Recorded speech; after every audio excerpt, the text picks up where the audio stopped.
Ce générique, nombreux sont ceux qui l'ont adopté non seulement ici au Burkina, mais également dans plusieurs pays du monde. Il est celui de l'émission chrétienne à succès, le Club 700. Ces animateurs qui ne sont autres que Massi Domingo et le pasteur Raymond Kofi et toute l'équipe du Club 700 sont venus dans la capitale burkinabé pour communier avec les téléspectateurs du Burkina.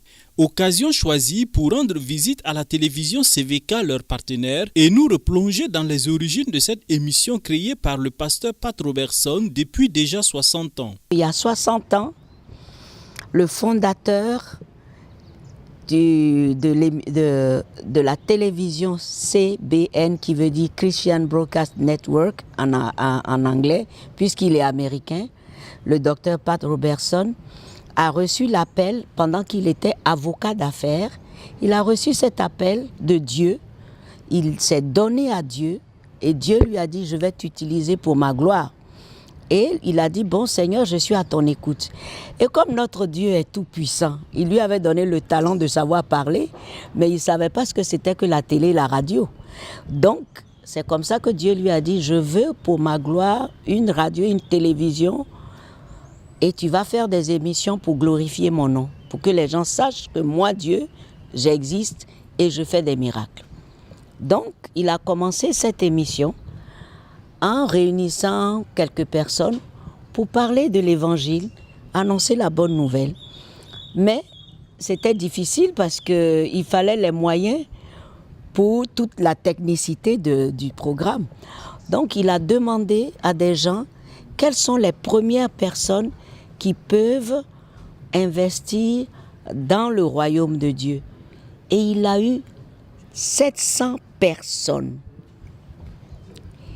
Les 700 personnes se sont engagées à donner tous les mois quelque chose. On n'avait pas imposé une somme, tu donnes ce que tu veux, mais ils étaient 700. Et c'est en fonction, en souvenir de ces 700 premiers partenaires qui se sont formés en groupe qu'on appelait le club. Donc l'émission s'est appelée le Club 700, en français aujourd'hui, mais en anglais c'était The 700 Club. Et ils ont commencé à faire des émissions. Et Dieu a commencé, comme il a promis dans sa parole, à faire suivre des signes et des miracles qui accompagnaient sa parole. Annoncer la parole de Dieu pour répondre à la grande commission, à savoir le salut des âmes, le Club 700 en a fait sa raison d'être. Le premier objectif, c'est le salut des âmes. Parce que quand on annonce la parole, Dieu accompagne sa parole des signes et des merveilles et des prodiges. Donc automatiquement, les personnes qui regardent la télé, qui entendent une prière, reçoivent une guérison. C'est pour vous dire qu'il n'y a pas de distance en esprit. Automatiquement, ces personnes envoient un feedback en disant « Tel jour à telle émission, j'étais cloué dans un fauteuil roulant, j'ai pu me lever. Tel jour à telle émission, j'avais des maux de tête, j'ai été guéri. » Donc, on recueille encore ces témoignages, on les filme, on montre encore à d'autres personnes et ça fait tache d'huile et ça fait pratiquement 60 ans que ça existe comme ça. L'objectif, 1, le salut des âmes.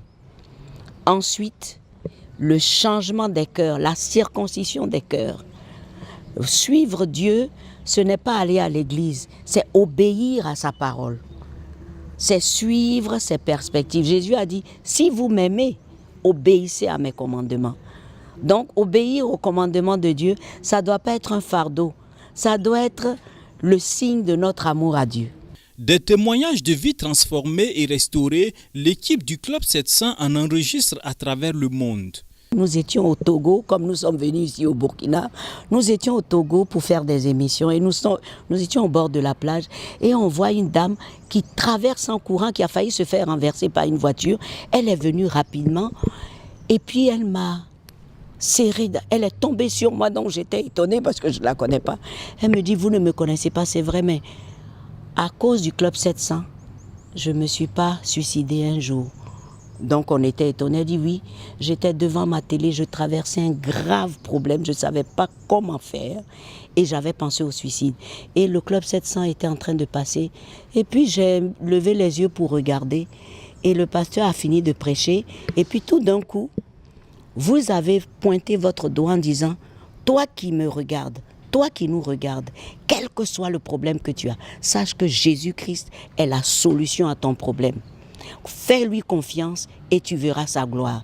Elle dit, quand j'ai dit ça, quelque chose elle a senti quelque chose l'a touchée et elle s'est dit, mais oui Jésus, si ce que Massy vient de dire est vrai, alors je te soumets tout ce problème-là.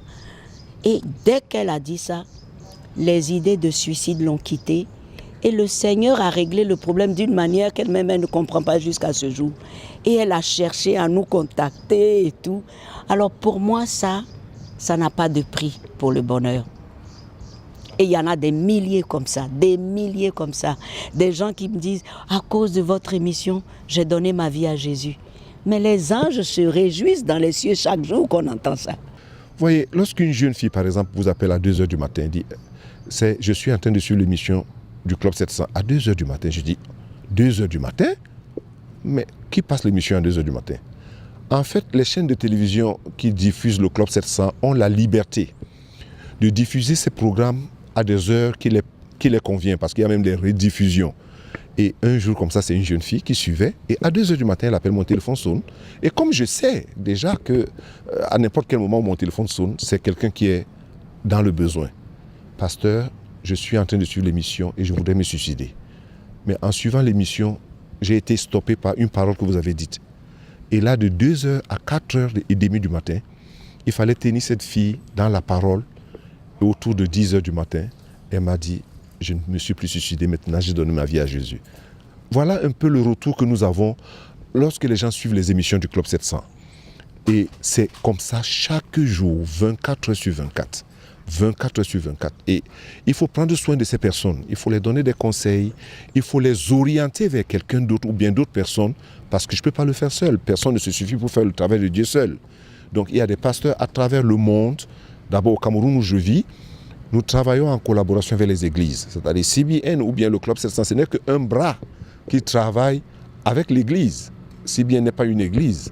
Ou alors le Club 700, ce n'est qu'une émission qui aide l'église dans sa grande commission de l'évangélisation et le salut des âmes. Donc lorsque les gens se convertissent ou ont des besoins, nous les orientons. Moi, personnellement, je les oriente vers des pasteurs que je connais, vers les églises que je connais.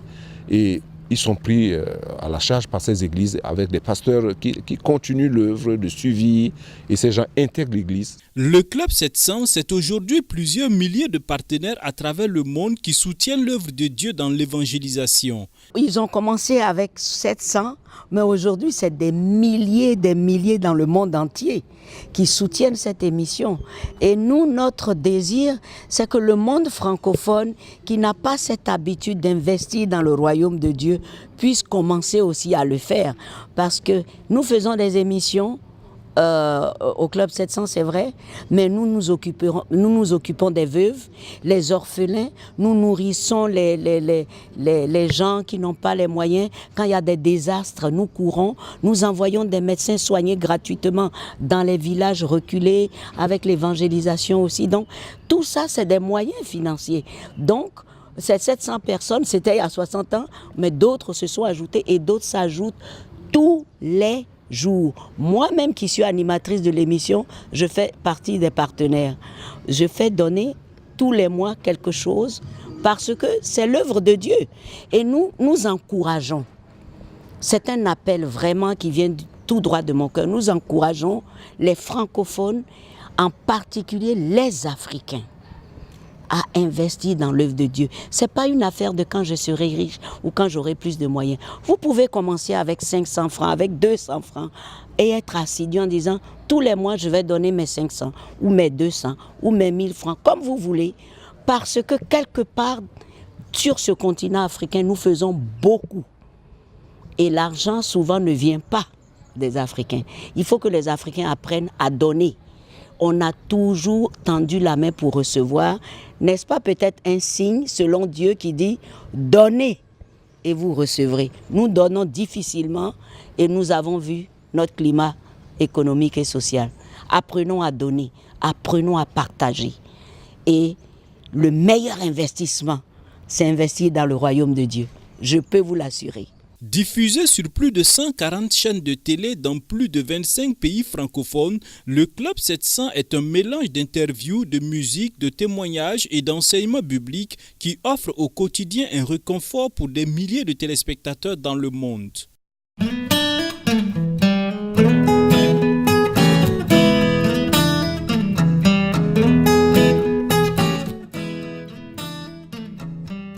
Nous sommes à l'usine de transformation de fruits et légumes de Lumbila. La société a été créée en 2009. Les travaux de construction ont débuté en janvier 2012 pour une durée de 11 mois. 5 ans après, voici le constat. Le Premier ministre est venu toucher du doigt l'état de l'usine. Taux de réalisation, génie civil 24%. Travaux arrêtés depuis juin 2013 et l'installation des équipements industriels à hauteur de 70%. Je suis moi-même directement impliqué dans ce dossier, le gouvernement est impliqué dans ce dossier et nous avons la volonté de réaliser ce projet dans les plus brefs délais, de mettre en œuvre les réformes, de prendre les mesures appropriées pour relancer cette unité industrielle parce que comme je l'ai dit, c'est une unité industrielle qui va permettre donc la transformation des produits naturels comme la tomate, comme les mangues et ça correspond tout à fait à notre programme économique. Ça correspond tout à fait à la vision du PNDES. C'est ce que nous voulons faire et c'est ce qu'il faut faire. Le Burkina Faso n'a pas d'autre choix si nous voulons nous en sortir. Il faut que l'industrialisation de notre pays se fasse à partir donc de notre agriculture. La situation qui prévaut sur le site serait due, entre autres, à des problèmes de gestion et au surdimensionnement de l'entreprise. Une administration provisoire a été mise en place à cet effet. Aujourd'hui, compte tenu de son évaluation, de sa surévaluation et de son surdimensionnement, l'usine est à 14 milliards. En principe, si on veut que l'usine tourne, il faut au bas mot 2 à 3 milliards. Et là, maintenant, si on veut ajouter les autres annexes, parce que vous savez, le site, c'est 15 hectares. L'espace que vous avez vu et sur lequel on n'a rien construit pour le moment, devrait voir s'ériger là-bas des infrastructures sportives, les logements des cadres, les réfectoires, les restaurants, etc. Mais ce n'est pas la préoccupation actuelle de l'administration provisoire. La préoccupation actuelle, c'est de voir comment est-ce que l'usine peut tourner. L'État est l'actionnaire majoritaire de la société, mais une privatisation de la société ne serait-elle pas une solution pour sa relance? En principe, si on doit aller dans une privatisation totale ou partielle en fait, de la STFL, il nous est fait obligation de consulter, il est fait obligation au gouvernement de consulter l'actionnaire privé qui est à concurrence de 300 millions de francs CFA contre 500 millions pour l'État. Et comme il est déjà dans le capital, la bonne manière voudrait qu'on le fasse, les textes également, les textes de l'OADA obligent également à le faire. Le gouvernement a su mettre tout en œuvre pour assainir et relancer la société sur des bases saines et pérennes, et cela au grand bénéfice des populations burkinabées.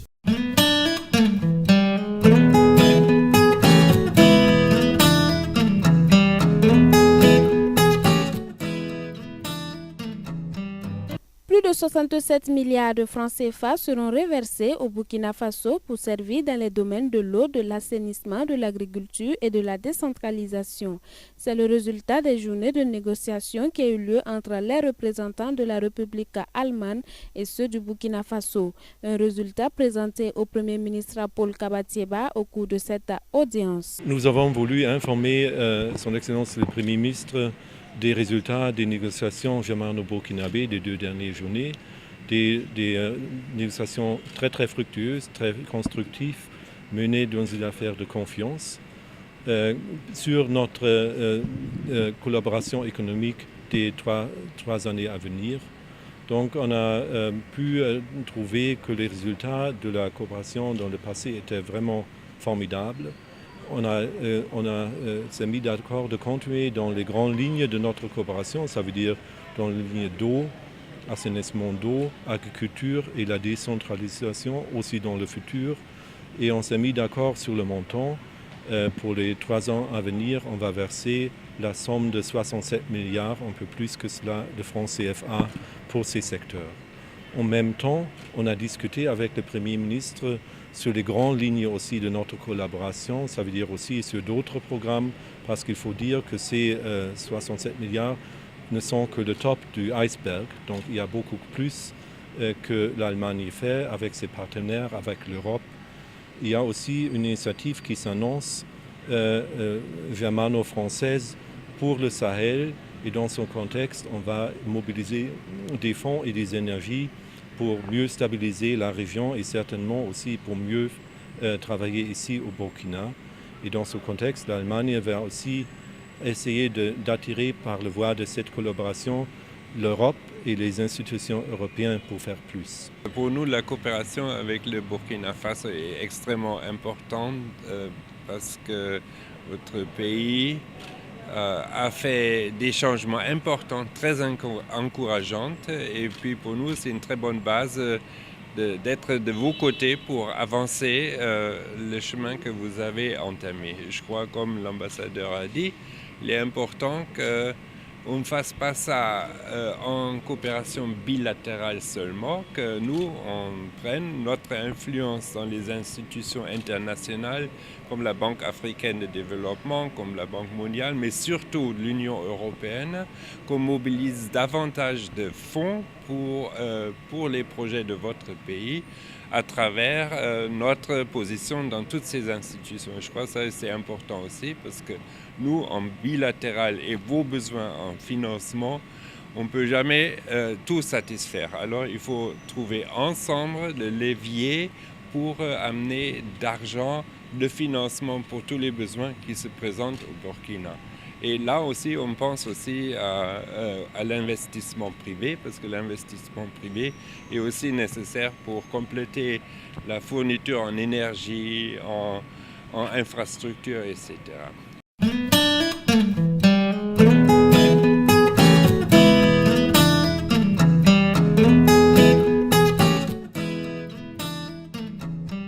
L'Association des personnes infectées et affectées des hépatites a donné une conférence de presse ce mercredi matin.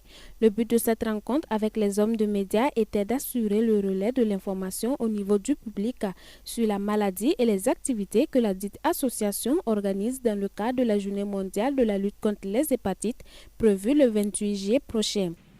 Nous avons déjà commencé la campagne de sensibilisation et de dépistage de l'hépatite B suivi de la vaccination depuis le 2 juillet. À la date d'aujourd'hui, nous avons dépisté 268 personnes, dont 33 sont porteurs du virus de l'hépatite B et nous avons vacciné 63 personnes. En 2016, un mouvement d'élimination de l'hépatite a été lancé au niveau mondial et au Burkina Faso par une marche dénommée NoHep. Le 28 juillet, le jour même de la commémoration de la Journée mondiale contre l'hépatite, nous allons faire une marche encore, une marche de soutien et de plaidoyer au gouvernement et aux autorités sanitaires d'accélérer l'opérationnalisation du plan de lutte.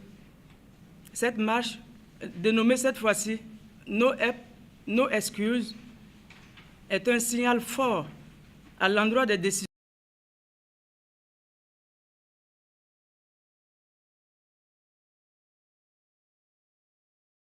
Selon le professeur Roger Sombier, un état des lieux au niveau du Burkina présente une prévalence de 10% relevée au Centre national de transfusion sanguine. Donc l'état des lieux, c'est qu'on n'a pas de données en population générale si on superpose les données en termes de fréquence de la maladie.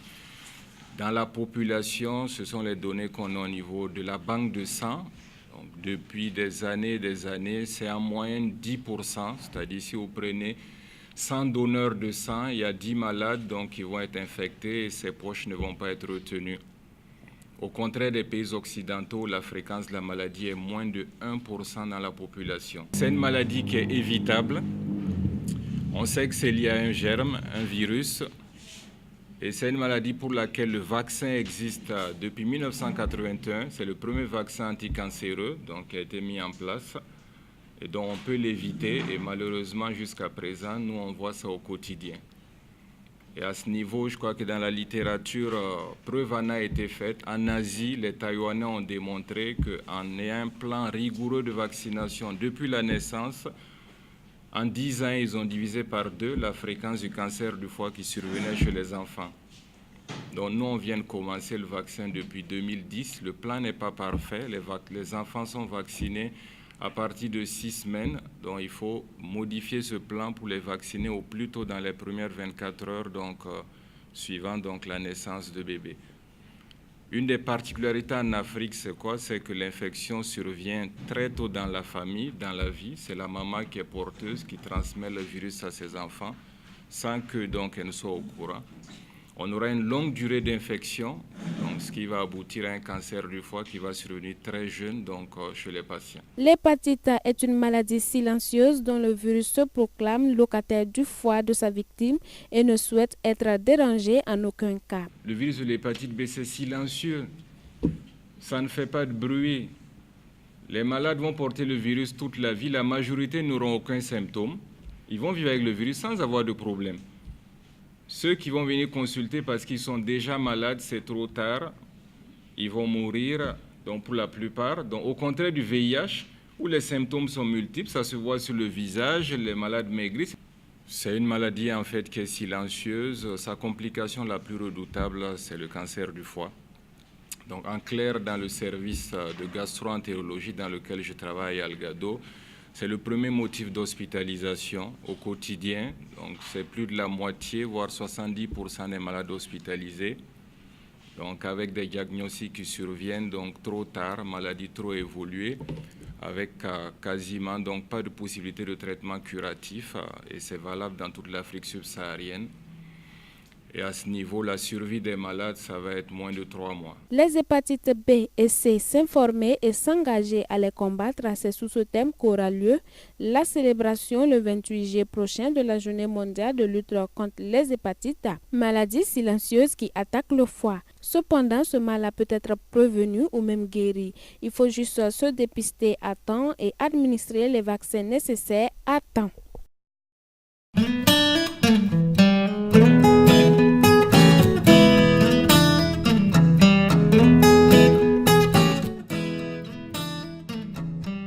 De la prise de conscience au devoir d'agir, c'est sous ce slogan que le CILS, le Comité permanent inter-État de lutte contre la sécheresse dans le Sahel, de concert avec le gouvernement burkinabé et l'ambassade des États-Unis, ont procédé ce matin au lancement d'un ouvrage scientifique.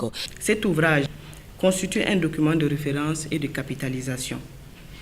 En guise d'exemple, je pourrais citer les résultats obtenus au niveau du parc national de la Mare aux hippopotames, classé réserve de biosphère depuis 1987 par l'UNESCO et aussi site Ramsar depuis 1990.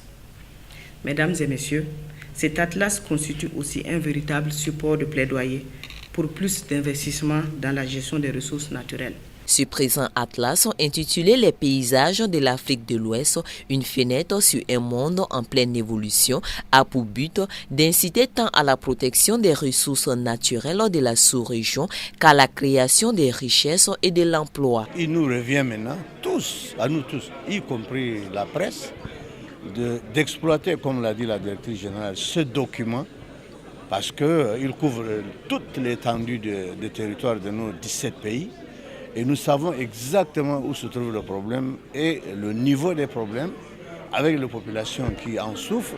Nous allons donc nous asseoir et construire ensemble des stratégies pour récupérer les terres qui sont dégradées, pour protéger notre faune et nos flottes. L'Atlas met ainsi en évidence les tendances évolutives de l'occupation des terres de 1975 à 2013 pour chaque pays et aussi pour l'ensemble de la sous-région à travers une cartographie multitemporelle. Vous voyez ici dans cet atlas qui va nous aider, et tous les scientifiques ici, à étudier l'impact de la population humaine sur les territoires qui nous nourrissent.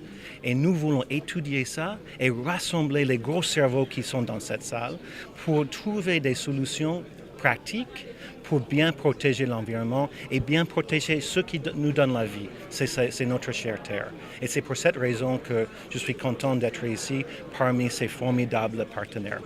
Ce lancement fait suite à un atelier de 72 heures sur l'utilisation de l'occupation des terres qui réunit des participants venus des pays de l'espace du CILS et des États-Unis.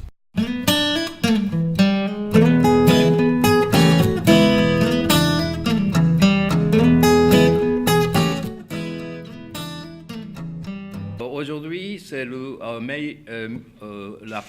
préoccupation majeure est non seulement renforcer la relation entre nos deux pays, mais aussi la question comment on travaille ensemble dans le cadre de la lutte contre le terrorisme, le malheur que la population de la région du Sahel souffre.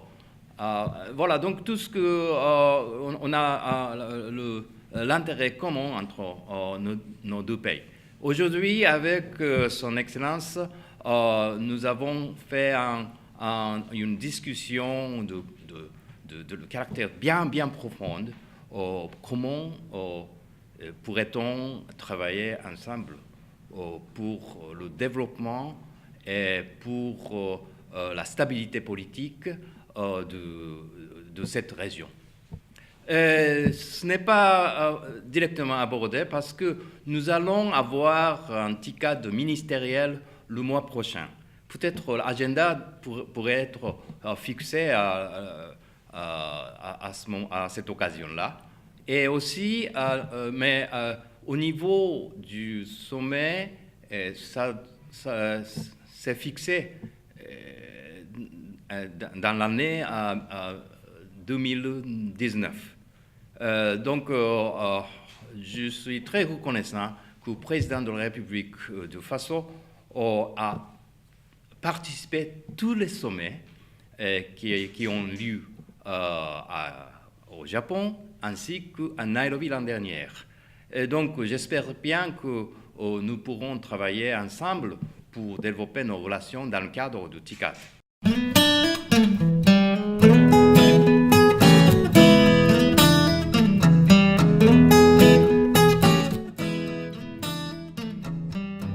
C'est à la suite de la visite d'amitié et de coopération du président ghanéen les 4 et 5 mai 2017 à Ouagadougou que son ministre de la Sécurité nationale, sur invitation de son homologue burkinabé, a effectué une visite d'amitié et de travail les 11 et 12 juillet 2017 à Ouagadougou qui a abouti à la signature d'un protocole d'accord dans les domaines du foncier rural, de la libre circulation des personnes et des biens, du renseignement et de la lutte contre la grande criminalité. Having signed this communiqué, après avoir signé le communiqué, I'm hoping that we will work closely together. Donc, j'espère que nous allons œuvrer en étroite collaboration. Work very hard. Et très dur. So as to achieve the objective. Pour obtenir l'objectif. Of a safe and secure Burkina Faso. Pour atteindre cet objectif d'un Burkinabé sécurisé. And a safe and secure Ghana. Et un Ghana sécurisé. We hope that we will continue to share information. Nous allons continuer à partager des renseignements. Share intelligence. Des informations. Train together. Et former ensemble nos agents. And plan together. Et planifier ensemble. Nous avons au moins 4 points de frontière avec le Ghana qui sont gérés par 4 gouverneurs qui sont présentement à Ouagadougou, ici même au ministère avec nous. Et tout cela a été l'occasion pour nous, plus des forces de sécurité, la gendarmerie, la police, de discuter, de voir justement quelles sont les difficultés que nous avons aujourd'hui en matière donc, de terrorisme, de grand banditisme, de criminalité, de cybercriminalité, et de voir comment nous pouvons échanger des informations au niveau de nos services spécialisés en matière de renseignement, mais aussi entrevoir la possibilité à notre frontière commune d'organiser des activités communes de défense. Satisfait de ces 2 jours de travaux, le ministre Albert Kandapa a offert un présent au ministre Simon Compaoré. Il a par ailleurs invité à effectuer une visite au Ghana, laquelle invitation a été favorablement acceptée par le ministre burkinabé Simon Compaoré.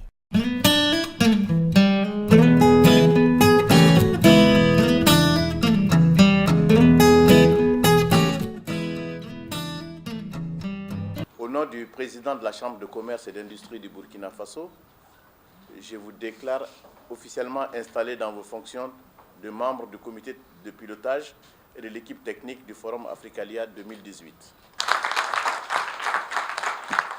C'est sur ces mots du vice-président de la Chambre de commerce et d'industrie du Burkina que le comité de pilotage d'Africalia a été installé ce matin dans la salle de conférence de la Chambre de commerce et d'industrie du Burkina Faso. Africalia est un très grand événement pour le Burkina Faso. Et nous avons le CIAO, nous avons la Semaine nationale de la culture, nous avons diverses activités. Et nous avons le FESPACO et au niveau des hommes d'affaires, nous avons Africalia. Africalia est une organisation qui a été mise en place il y a bientôt maintenant 8 ans. Nous sommes en notre 4e édition. Africalia va réunir près de 400 chefs d'entreprise de quasiment tous les continents. Africalia commence à être connu à travers le monde et Africalia commence à être une référence. Et nous attendons plus de 400 chefs d'entreprise. Nous avons organisé de telle sorte que chaque chef d'entreprise aura au minimum 12 rendez-vous. Et nous ne nous contentons pas seulement du tourisme des chefs d'entreprise. Nous souhaitons qu'il y ait des résultats et des résultats réels pour que nous puissions maintenir et construire des partenariats entre les hommes d'Afrique, les hommes d'affaires d'Afrique et d'Europe et d'Asie. Ce grand événement au Burkina Faso est une initiative lancée en 2010 par la Chambre de commerce et d'industrie du Burkina à travers l'organisation de sa première édition du Forum ouest africain de développement des entreprises dénommé Africalia.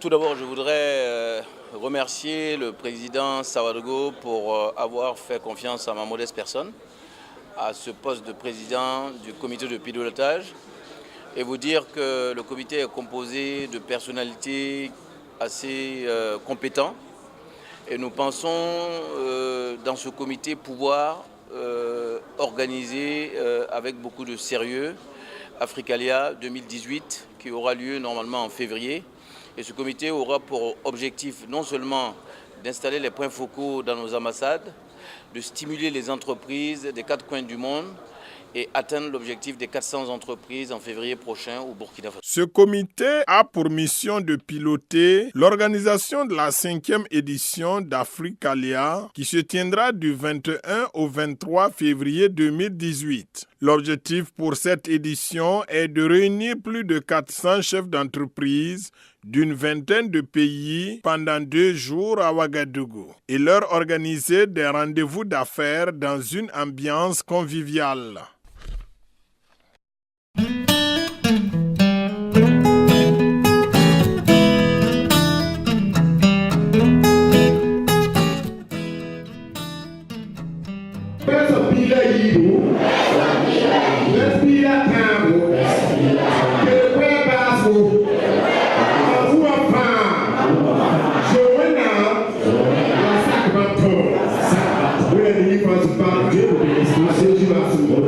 C'est sur ces notes que la 4e édition de la semaine de prière de l'Église évangélique des Assemblées de Dieu de Sion de Rimketa a refermé ses portes ce dimanche 9 juillet par un culte d'action de grâce.